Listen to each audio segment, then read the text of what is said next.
Magandang umaga at magandang araw sa inyong lahat mga ka-JT, at ito nga po pala, pasikad kami papunta po ng Muntinlupa, LTO, at doon po kasi may HPG mga ka-JT, at kailangan po natin mag-ayos ng papers ng kotse ni Robic Martinez mga ka-JT, at ito po kasama ko po siya at siya pinagmaneho ko.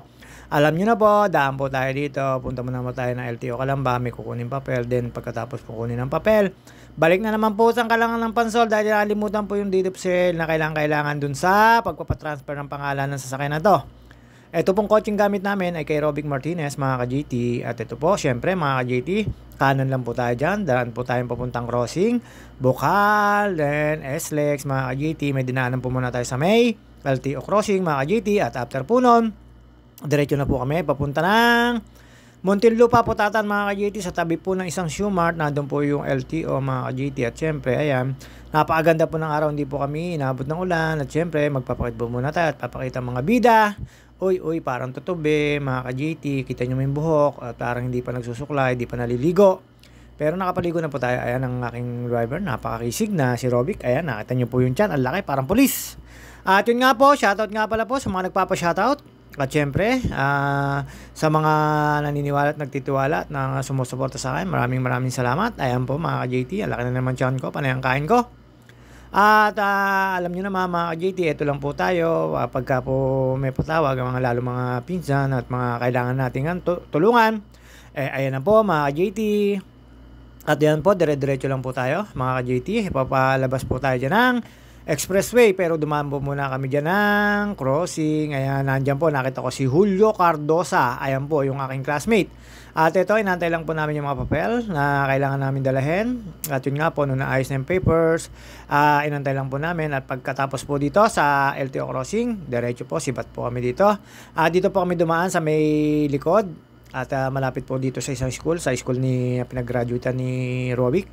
Ayan, dire-diretso lang po tayo. At ito, kaya po kulay blue yan. Pagkakaalam ko sa isang Shoe Mart din po yan. At pagkalampas nyo po rito, dire-diretso lang po yan, National Road. Kakaliwa lang po tayo dyan, papasok po kami expressway mga ka-JT. At syempre, sa mga seafarer, tsaka po sa mga nag-abroad o OFW, shoutout sa inyo, ingat po kayo lagi sa mga work natin, mga ka-JT. At syempre, ito po, kaliwa lang po tayo dyan, National Road na po ito, Real, papanik po tayo ng Real, tapos entry po tayo ng expressway, mga ka-JT.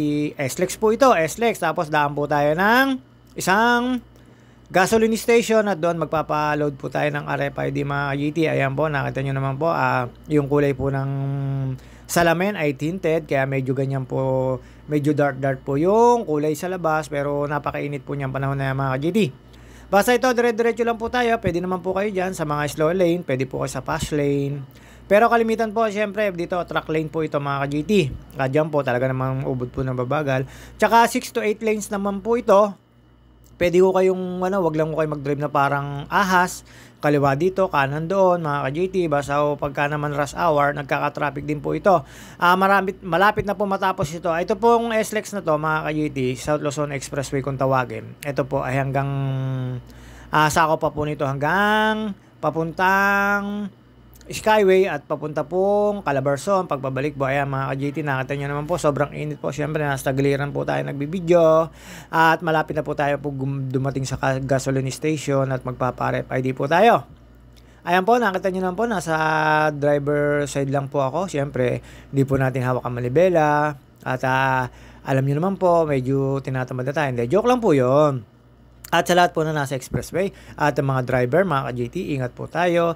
At lalo po sa gantong oras, nakakaantok po yan, lalo po katanghalian. Kung kayo inaantok, kayo magpahinga na, ipapayo ko lang po. Lalo po sa mga biyahero at yung mga dump truck driver, trailer driver, tractor, o kung anumang driver kayo na nabiyahe sa tanghali, ay kayo po ay pag inantok, ay magpahinga po at matulog. At ito, syempre, mananabi po tayo dyan at napasok na po tayo sa gasoline station.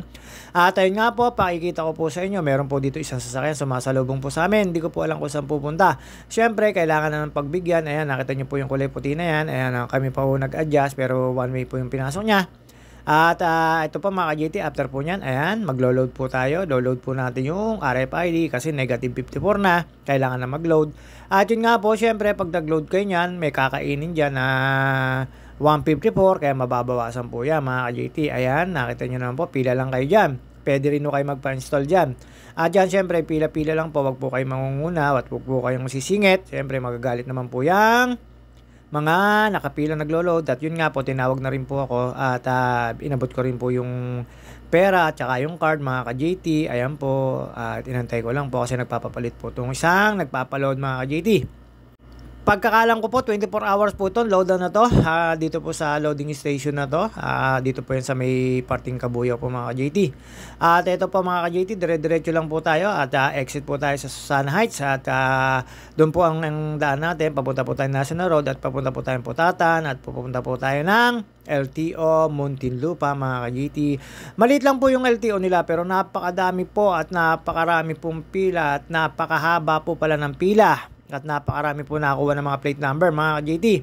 Kasi po pagkakaalam ko sa November 1 ay hindi na po pwede ang improvised plate sa mga nakakapanood po sa akin at mga nakaka-relate po. May announcement na po ang LTO sa November 1, bawal na po ang improvised plate mga ka-JT, mga ka-driver o kung sino man po kayo na nasa kalsada. In-implement na po yan, hindi na po pwede yung na LTO may ganito, ganyan-ganyan, basta sinita po kayo. At kasi po alam nyo na, wala po tayong katuwiran pagka LTO po ang sumita mga ka-JT at yung po ay hindi ko po alam kung paano nila i-implement yung mga ka-JT yung iba pong sinasabi na walang plate number pa at syempre kanan lang po tayo dyan, pa-exit na po tayo dyan at yun nga po nung pauwi kami doon naman po sa may San Pedro entrance po kami dumaan, yung pong bagong gawang exitan mga ka-JT. At syempre, eto, kakanan lang po tayo. Wag po kayong kakanan ng gusto dyan. Magle-left turn ho kayo kasi papunta po kayo na Susana Heights. Ang right turn po kasing way ay papunta pong MCX or papunta po ng Daang Hari mga ka-JT. Hindi po ako sigurado pero yun po yung pagkakalan ko. Syempre, dinanan po namin dito Kabuyaw, Santa Rosa, Eton, Carmona, tapos Mamplasam, Southwoods, tapos San Pedro exit. At ito na po mga ka-JT. Susana Heights na po ang sunod. Ang sunod po rito ay Alabang exit mga ka-JT. At yung paikot lang po yan hanggang sa maka-exit po ay dito sa may papuntang Susana Heights. Ito po yung sinasabi ko sa inyo na naghiwalay. Ang kanan po na naipapunta po ng Hari ay MCX po ba yan mga ka-JT. Dito po dire-diretso lang po tayo dyan. Mamimili naman po kayong pag-exitan nyo. Bahala na po kayo paano kayo exit dito. Basta mga ka-JT, ito mga pagpapunta po kayong Kalamba ay mag-U-turn lang po kayo dyan. Tapos pagpapunta po kayo ng Skyway mga ka-JT. At yun nga po pag-exit po doon, eto na po yung pababa dyan mga ka-JT. Pababa lang po yan. Tapos ang dead end ito ay stoplight na National Road mga ka-JT. Kumanan lang po kami. Ang pakaliwa po ay papunta pong Alabang. Papunta pong basta papunta pong sa lampas ng San Pedro po yan. Mga ka-JT, ito po, dire-diretso lang po tayo dyan. Dadaan kayo ng fire department dyan. Nakita ko lang po yun, syempre, kaya po napanggit ko. At yun nga po mga ka-JT, syempre, ito po tayo, busy-busyhan. At sa mga kabikers ko at yung mga kasama sa Bicol sa 16, 17, 18, sana makasama ako, sana hindi ako busy, mga ka-JT. At ingat-ingat po tayo, lalo si Insan Elmer at si Sir Wilson Devwin. Sana makasama ako sa 16, 17, 18 mga ka-JT. At ito po, pababa lang po ito.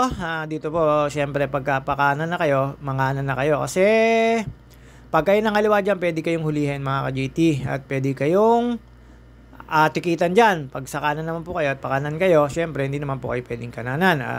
Tikitan, ano yan, pagkakanan namin, ito, hanap-hanap na lang po namin kung alin dito ang LTO mga ka-JT. At yun nga po, nung nakita na namin, eto po, papasok po tayo. Ito po yung sinasabi ko sa inyo na medyo may kahabaan ng pila at medyo meron karamihan ng sasakyan. Pero dito po mga ka-JT, syempre alam nyo naman po yan, ang LTO ay kailangan sa mga sasakyan niya mga ka-JT. Kaya wag na po tayong mag-atibuli. At atibuli ay wag na nga po yun. Atubali, ano ba talaga? Basta yun na yun mga ka-JT. Basta dito po, kailangan nyo po talagang mag-ayos ng mga papers. Ito lang po yung pinakamahirap na gawin, yung magpa-transfer talaga. Kailangan nyo po talagang pumunta ng SPG, kailangan nyo po talagang pumunta ng ganito, kailangan nyo pong ayusin, kailangan nyo po ipacheck. Lahat po yun, kailangan nyo gawin. Lalo pagka ipapatransfer na po yung pangalan ng sasakyan nyo mga ka-JT, lalo pagka secondhand yung binili. Sa ngayon, kailangan po natin magpa-transfer ng pangalan pagka lalo pong kabibili nyo lang kasi yan na po yung nasa ng LTO. At ito po, in-stop kami, sobrang dami po ng sasakyan nagpaparehistro at nagpapa-change name mga ka-JT. At yun nga po, pagpasok dito, syempre pinuntahan ko lang po yung mag-stencil at pinuntahan ko lang din po yung mag-check up. At dito po, nakatapos na rin po kami. At doon nga, sinamampalad, yung ilaw po ng plate number ay kailangan din may ilaw, kaya binalik pa namin. At yun nga po, naganap kami ng pagpapagawaan mga ka-GT. Ayan, natin yung palakad-lakad, kala mo talaga feeling eh. At ito po, mga ka-GT, ayan, stencilin na. At yung pagka-stencil mga ka-GT, ayan.